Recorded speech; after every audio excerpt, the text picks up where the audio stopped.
Bonjour, nous sommes en 2015 dans le site de l'Institut Docteur Angélique, dans une série de vidéos consacrées à des dissertations à l'usage des classes de terminale et supérieure. Attention, ces dissertations ne sont pas faites pour être copiées telles quelles à l'occasion d'un devoir, mais pour donner des idées. Le thème d'aujourd'hui concerne la philosophie du travail, qui se divise en deux parties, le travail utilitaire et les beaux-arts. Et je voudrais aborder la question suivante. Est-ce que les œuvres d'art sont des réalités comme les autres? Lorsqu'on est confronté à des sujets de philosophie, parfois on est surpris par leur intitulé. Parce que c'est quoi une réalité comme les autres, finalement? Et c'est la première chose qu'il faut définir, je dirais même dans l'introduction, afin de bien cerner le sujet. En fait, ce qui est une réalité, c'est tout ce qui existe, tout ce qui est sujet à un jugement d'existence, donc à travers les sens et l'intelligence, mais peut-être aussi des choses qui ne sont pas accessibles à ce jugement d'existence par les sens, des choses invisibles. En tout cas, parmi les réalités qui nous entourent, je peux dire que quantitativement, c'est la matière, selon ses diverses formes, qui peut aller d'un astre comme la Lune, ou une galaxie, jusqu'à un caillou. C'est la matière comme cela qui est une réalité quantitativement comme les autres. C'est ce qu'il y a de plus commun partout. Et puis, sur une petite planète microscopique à l'échelle de l'univers, il y a des réalités qui ne sont pas comme les autres, parce qu'elles sont structurées de manière incroyablement complexe par rapport au monde simplement non vivant. Il y a la vie végétative, qui est une vie, je dirais, d'origine chimique, qui n'a pas de conscience, mais qui est fantastiquement organisée. Il y a la vie sensible, alors là c'est un autre niveau, puisque chez les animaux, en tout cas les animaux supérieurs, apparaît la conscience sensible. Ce sont des êtres sensibles, donc sur l'instant conscients, et lorsqu'on leur fait du mal, ils souffrent sensiblement. Enfin, toujours qualitativement, très peu nombreux par rapport à la taille immense de l'univers, il y a ces êtres vivants qui ont une vie spirituelle. Et les seuls qu'on peut expérimenter, ce sont les êtres humains. Il y en a peut-être sur d'autres planètes, mais impossible de savoir, parce que les distances sont tellement grandes, les signaux qui arrivent à la vitesse de la lumière tellement lents par rapport à ces distances, que jusqu'ici, jamais une vie, je dirais, intelligente n'a pu être repérée nulle part ailleurs. Et donc, si en quantité, c'est la matière, qui est une réalité comme les autres, en qualité, véritablement, c'est là où il y a la vie, et en particulier la vie spirituelle. Les œuvres d'art, évidemment, ne sont pas des êtres vivants. Elles sont produites par l'être humain. Et donc, on pourrait dire qu'elles font partie de la quantité des réalités non vivantes. Et donc la question qui se pose, c'est que parmi ces choses, on pourrait parler plutôt de choses que de réalités, eh bien, est-ce qu'elles sont pareilles que les autres? Cette dissertation aura deux parties. Dans une première partie, je voudrais essayer de déterminer ce qui spécifie, ce qui caractérise ces réalités artistiques, en me contentant évidemment des œuvres liées aux beaux-arts. Je pourrais parler des arts utilitaires, mais contentons-nous des beaux-arts, par rapport aux autres choses qui existent dans l'univers.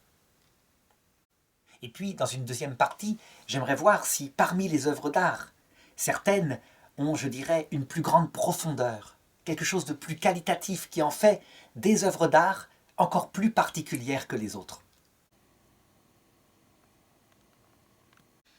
Alors, pourquoi est-ce que je m'attache en premier lieu aux œuvres liées aux beaux-arts, donc l'expression de la beauté?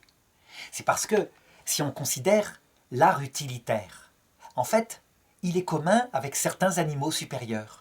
On sait très bien que certains singes sont capables de prendre des cailloux pour se défendre. On le voit dans les couches paléontologiques. Des espèces humaines non spirituelles savaient vaguement tailler un caillou et s'en servir, je dirais, pour chasser par exemple. Certains autres êtres de cette époque-là, qui n'enterraient jamais leurs morts, savaient sans doute contrôler le feu.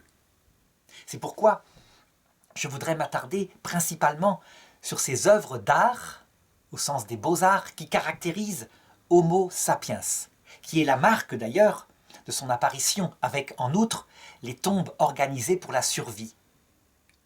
la beauté, lorsqu'elle est recherchée, soit pour exprimer la beauté, soit pour exprimer une sagesse, une espérance de survie, une religion, c'est ce qui arrive en premier quand l'humanité est apparue. Donc ces œuvres d'art manifestent que l'espèce vivante est sortie du pur critère utilitaire, se nourrir, se reproduire. Qualitativement, elle a donc dépassé l'instant présent et le concret pour être capable de penser le monde. C'est ce qui fait que, qualitativement, jusqu'à maintenant, l'homme reste le centre de l'univers expérimentable. Il ne l'est plus quantitativement. Sa petite planète est un point dans l'univers, mais il le reste qualitativement. Alors on pourrait objecter à ce que j'ai dit, que certains animaux supérieurs ont le goût de la beauté. Par exemple, imaginons qu'on trouve quelque chose comme ça sur une autre planète.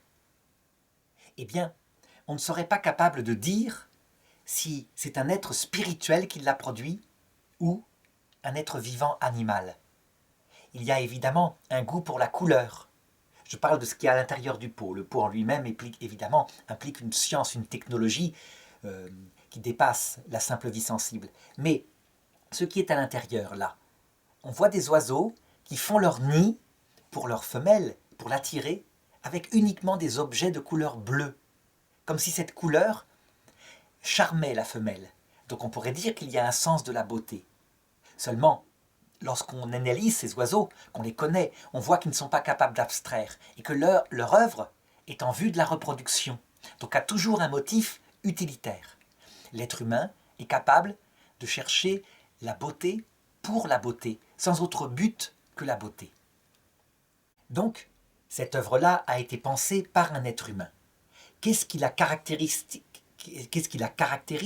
comme chose, comme objet par rapport aux autres réalités qui pourraient être d'ordre simplement naturel, comme par exemple une pierre?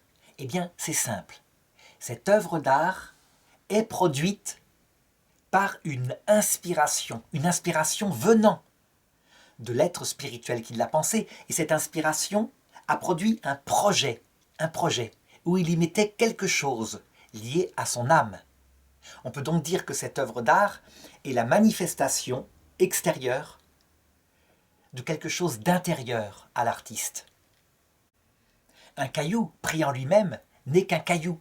Personne ne l'a pensé. Il est arrivé là par les lois de la matière, de l'érosion, du hasard.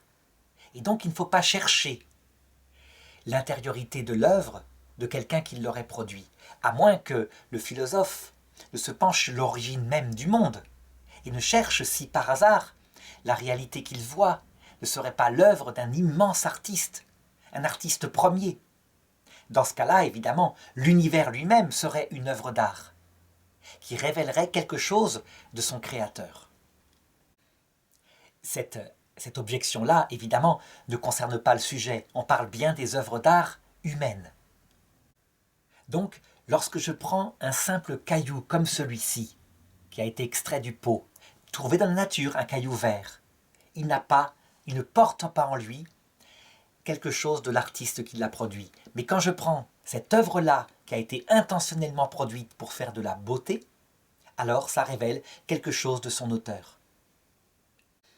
Qu'est-ce que je peux dire de l'auteur de cette œuvre d'art, ou en tout cas de celui qui l'a, ou de celle qui l'a achetée? Eh bien, en la regardant comme cela, si je ne savais rien de l'homme, rien du tout, je pourrais dire qu'il y a un sens de la couleur, donc que cet être-là a des yeux qui perçoivent la couleur, en particulier le bleu, le rose. Que d'autre part, elle ne sert à rien. Et donc, qu'il a le sens d'une beauté gratuite. Il n'y a pas de signification utilitaire, il n'y a pas de signification religieuse. C'est simplement présent parce qu'il y a de jolies couleurs. L'idée qu'il y a un sens de la gratuité, si on peut inférer que c'est une vie spirituelle qui a produit cela, indique que quelque chose est spirituel. Parce que quand il n'y a de l'art que pour l'utilité, c'est évidemment la recherche de l'efficacité, de la matière, quelque chose de moins spiritualisé qui est mis en valeur. Donc, pour conclure cette première partie, je dirais, l'œuvre d'art n'est certainement pas une réalité comme les autres, si je vise les choses matérielles évidemment, parce que c'est une réalité qui est porteuse de l'intention, de l'inspiration d'un être spirituel. Et donc, en considérant l'œuvre d'art, on peut parfois remonter à ce qu'est son auteur, qui lui, fondamentalement, n'est pas une réalité comme une autre, est un être doté de pensée, de gratuité.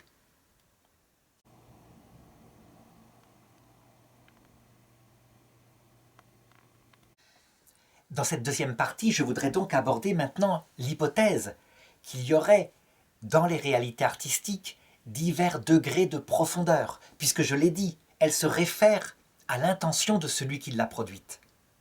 Donc pour ce qui est des œuvres utilitaires, il n'y a rien d'autre que l'utilité. Passons-les.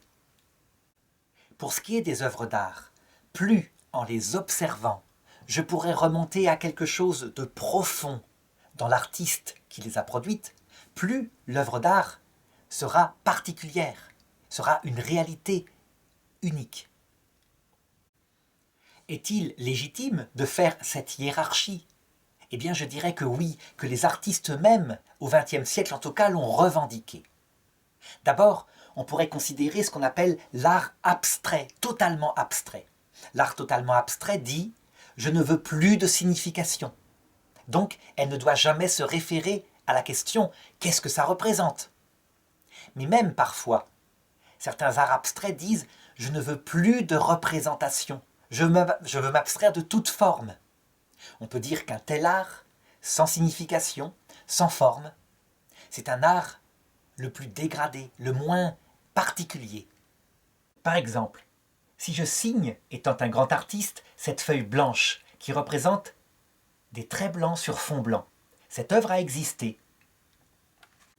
Elle a d'ailleurs été, je dirais, salie, paraît-il, par une artiste japonaise qui, s'étant mis du rouge à lèvres, a fait un baiser dessus. Elle a été gravement et lourdement condamnée en France. Elle s'est défendue en disant « Mais j'ai voulu faire une œuvre. Oui, mais vous avez gâché une autre œuvre. » Qui signifiait quoi? On pourrait inventer une signification à cette œuvre blanche sur fond blanc, à savoir, par exemple, la vacuité de notre vie, qui se termine dans le néant. Mais l'artiste revendiquait de n'y avoir mis aucune signification. La conséquence, c'est que si on ne possédait que cette œuvre-là, sans connaître l'artiste, étant simplement humain, on ne la comprendrait pas. On ne pourrait rien dire de l'artiste qui l'a pensée. Est-il un bouddhiste qui, par exemple, a une profonde méditation sur le destin de l'homme, qui n'est pas une vraie personne, mais une partie du grand tout? Ou est-il simplement un nihiliste? Ça veut dire quelqu'un qui estime que, sorti du néant, il retournera au néant et que tout est vanité? On ne peut pas le savoir. Alors ensuite, parmi l'art abstrait, il y en a certains qui ne veulent pas de signification, mais qui par contre estiment que la beauté des formes en elles-mêmes peut s'exprimer.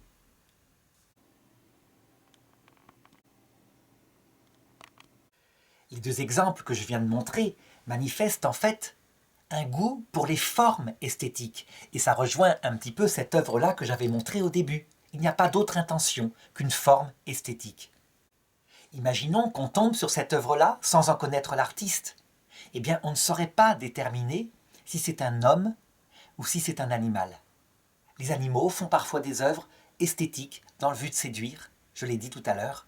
Et donc, on le voit bien, l'œuvre ne se réfère pas par elle-même, toute seule, à l'intensité qui peut être présente dans l'artiste. Alors ensuite, pour toujours monter dans cette hiérarchie, je voudrais montrer un art du portrait qui vise à représenter simplement ce qu'est un être humain. Un art du portrait qui ne met pas d'émotion.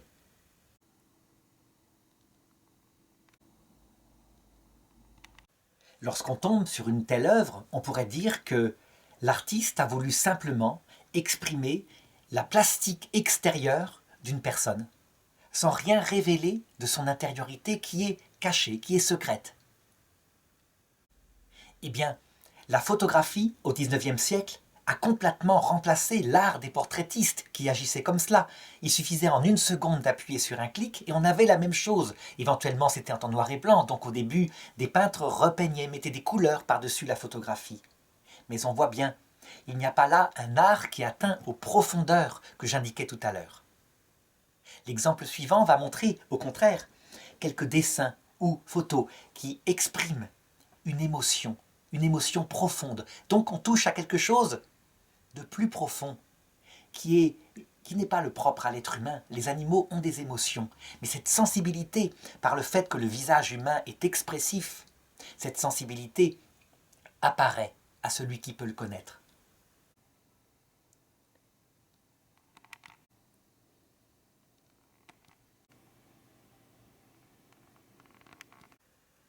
Les êtres humains qui regardent ces portraits sont contraints de reconnaître qu'il y a quelque chose de plus profond que dans ce qu'il y avait précédemment. Et je dirais que quand un artiste est blessé lui-même, blessé par des souffrances intimes, par une faille en lui, souvent il est un grand artiste parce qu'il sait faire passer ces émotions profondes que souvent l'apparence sociale oblige à cacher à l'intérieur d'un visage impassible. C'est pourquoi des artistes comme Michel-Ange, comme Van Gogh sont considérés comme indépassables. Mais tous avaient cette blessure intime qui faisait d'eux des grands artistes. Alors, est-ce qu'on a atteint par l'expression des émotions le sommet, je dirais, de ce qui peut être révélé de l'homme? Non, il y a plus profond encore. Il y a tout le domaine de sa vie spirituelle. Mais c'est difficile à exprimer. La vie spirituelle, c'est deux dimensions. Une dimension en rapport avec les autres réalités spirituelles. Donc par exemple l'amitié, qui est réalisée en particulier, parce que ça prend tout l'être, par l'amour d'amitié qui unit un couple.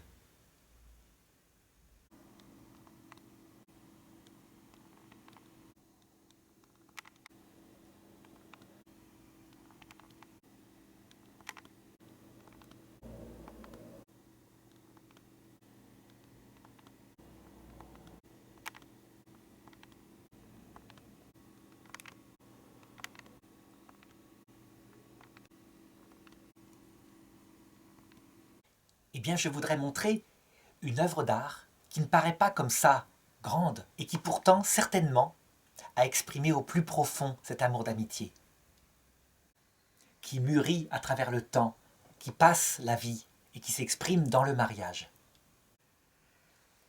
Évidemment, il faut être soi-même un être humain pour comprendre que ce qui caractérise cet amour-là, c'est qu'il n'est pas programmé comme chez les animaux. Il n'y a pas de fidélité obligée par l'instinct comme chez, par exemple, les chiens vis-à-vis de leur meute.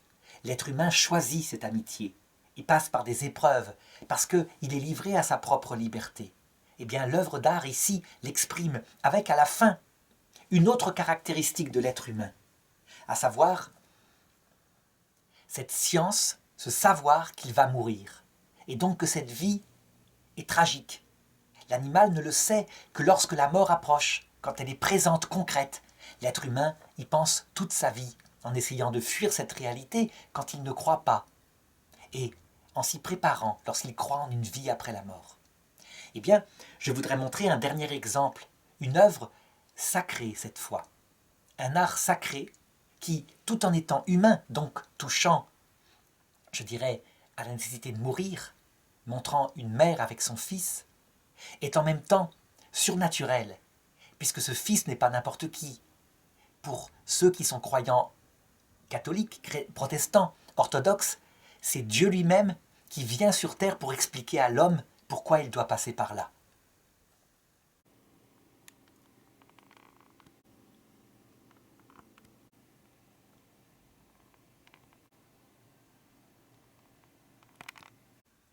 On est donc ici au sommet de l'art, d'une œuvre d'art comme réalité particulière, en ce sens qu'elle exprime toutes les dimensions de l'homme. On a, dans la Pietà de Michel-Ange, la beauté esthétique, des formes absolument réussies, un marbre bien travaillé. On a les émotions, mais on a aussi le portrait d'une femme et d'un homme dans leur perfection. On a le côté tragique de l'amitié, enfin c'est l'amour d'un fils et de sa mère, hein, mais qui se termine par la mort, et ultimement le côté sacré, l'espérance de la résurrection, de la vie du fait qu'ils se retrouveront de l'autre côté. Mais évidemment, pour comprendre cette œuvre-là, il faut toute une culture de l'artiste qui l'a produit, et qui s'appelle Michel-Ange. Si on retrouvait cette œuvre d'art dans 30 000 ans, intacte dans le sol, mais en ayant complètement oublié le contenu de la religion qui l'a produite, eh bien, elle serait encore belle. Elle serait mise dans les musées de cette époque-là, tenus par des êtres humains, comme étant le portrait de la mère qui porte son fils sur les genoux, ou parce que la mère paraît jeune, peut-être de l'épouse qui porte son mari sur les genoux, après sa mort. Seulement, la dimension, je dirais, mystique, surnaturelle, serait perdue, parce qu'on ne peut pas la connaître comme cela si on ne connaît pas l'inspiration qui portait cet artiste-là, à son époque. Pour bien comprendre ce caractère fragile de l'œuvre d'art qui est lié à l'inspiration de l'auteur, et quand on perd l'auteur vivant, on ne sait plus ce qu'elle signifie. Je voudrais raconter une anecdote. Quelqu'un de ma famille, vivant en Ariège, faisait toute sa jeunesse, à l'époque où ce n'était pas encore, je dirais, interdit par la loi, des fouilles dans des grottes très anciennes. Et un jour, en fouillant au fond d'une grotte, il tomba sur le trésor d'un homme préhistorique, qui l'avait caché, secrètement, dans une faille de la roche. C'était en fait une météorite ferreuse. Ça veut dire qu'il devait être, quand il l'a trouvée, toute brillante, comme de l'acier. Entre-temps, elle avait pris une couche, avec le temps, elle avait pris une couche, je dirais, qui l'avait rendue plus terne. C'était très lourd comme caillou.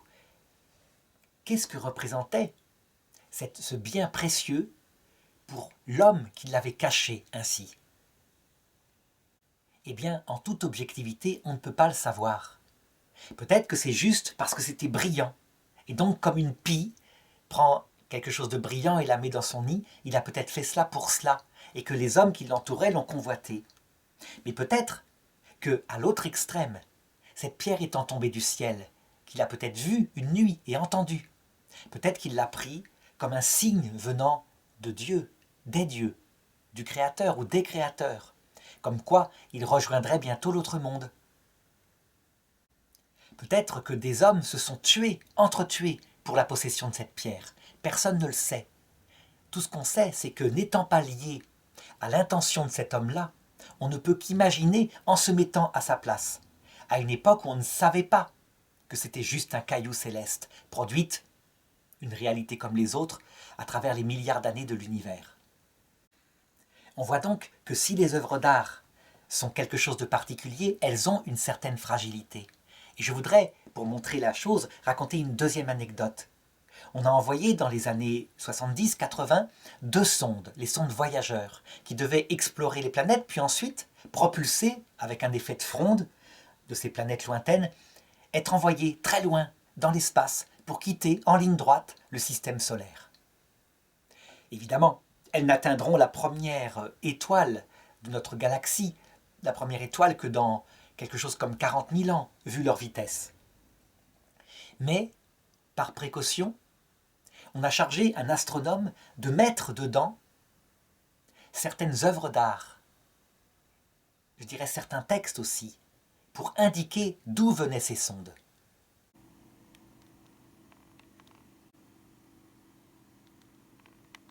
C'est un astrophysicien appelé Carl Sagan qui s'en est chargé, et il a mis sur un disque en cuivre diverses photos qu'il a gravées, et aussi une aiguille pour lire ces photos. Il a mis des musiques tirées du monde, des paroles. Qu'est-ce qui se passerait si quelque part une civilisation intelligente trouvait cet objet? Eh bien, à partir de tout ce qu'on a dit dans ce devoir, la première chose, c'est qu'il saurait que c'est produit par une intelligence. Parce que cette œuvre, cette sonde voyageur et ce qui est dessus, ne peut pas être le produit de la nature, de l'érosion, mais ne peut pas non plus être le produit d'une vie animale. Il faut forcément une vie intelligente pour le produire. Il regarderait l'objet et pourrait même estimer le niveau de science de cette civilisation qui a envoyé cet objet. Évidemment, pour aller plus loin dans l'exploration du niveau de science, il faudrait une civilisation qui soit plus performante que la nôtre, au moment où elle a envoyé les sondes voyageurs. Si ce sont simplement des hommes ou des êtres avec un niveau culturel, disons, de la Renaissance ou du Moyen-Âge, eh bien, ils sauraient que c'est produit par une vie intelligente, mais ils ne sauraient pas son niveau, son degré d'intelligence, parce qu'ils seraient sans doute incapables d'aller plus loin. Ils penseraient à une machine descendue du ciel. En tout cas, si au bout d'un certain temps, ils étaient capables de lire ce qu'il y a sur le disque de cuivre, alors ils verraient qu'il y a de l'art dans cette civilisation, qu'il y a de la beauté, qu'il y a de l'amour, qu'il y a deux sexes, masculin et féminin. Mais ils ne comprendraient pas forcément à quoi ça sert si lui-même ne vit pas de cette chose-là, de la reproduction sexuée et de l'amour qui va avec. On peut dire que les informations ne sont pas assez, je dirais, assez développées, parce que l'écrit ne peut pas être compris par cette civilisation, qu'a peut-être une toute autre forme de langage.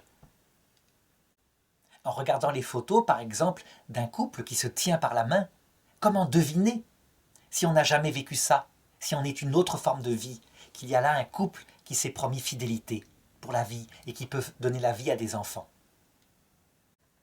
C'est ça la fragilité de l'œuvre d'art. En fait, elle ne peut être comprise que si on est lié à l'inspiration vivante qui l'a produite. Et donc, si jamais, par hasard, cette civilisation arrivait à lire les descriptions, les encyclopédies, les romans qui racontent les choses, alors elle comprendrait davantage. Parce que l'écrit est beaucoup plus significatif qu'une simple photo. Cette civilisation, confrontée à la Pietà de Michel-Ange que j'ai montré tout à l'heure, évidemment, ne pourrait pas saisir la profondeur sacrée qui est dedans. Mais aussi toute la méchanceté possible chez l'être humain, capable de faire subir un tel sort à son prochain.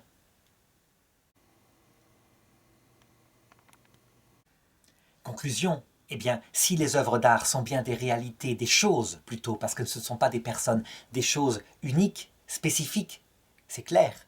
On peut dire qu'en elles-mêmes, elles sont mortes. L'écrit lui-même, coupé de son inspirateur, est un écrit mort, qui peut être compris tout à fait à côté de la plaque.